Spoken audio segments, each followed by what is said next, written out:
எப்படிதான் இந்த due date எகிரி போன பில்லையெல்லாம் கட்டி தொலைய போறோம்னு தெரியல. தயவு செஞ்சு அதுனா வழி பண்ணு, என்னால முடியல. ஆனா ஏதோ ஒரு விஷயம் எனக்கு தெரியாத இந்த வீட்டில் நடந்துகிட்டு இருக்குது, அது மட்டும் நல்லா தெரியுது. உனக்கு கேன்சர் இருக்கு பாத்துக்க. என்னால எவ்வளவு நாள் வாழ முடியும்? ஒரு வாரம் நம்மள பாத்துக்க. மற்ற விஷயத்தெல்லாம் அப்படியே சொல்லும் போது நான் மெதுவா சொல்லிட்டு பின்னாடி அப்படியே போவோம். உனக்கு மண்டையெல்லாம் கிருகிருன்னு ஆகுற மாதிரி இருக்கு. அப்படியே மெதுவாக பேசிக்கிட்டு போயிட்டு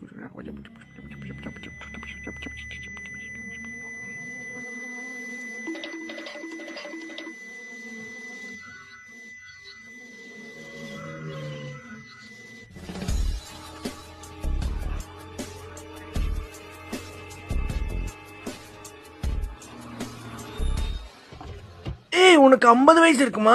எனக்கு 87 ஆச்சு. சின்ன பையன் மாதிரியா இருக்க. சரி, எனக்கு இப்ப ட்ரக்ஸ் விடு. யாரா ட்ரக் டீலர் கூட்டுவா.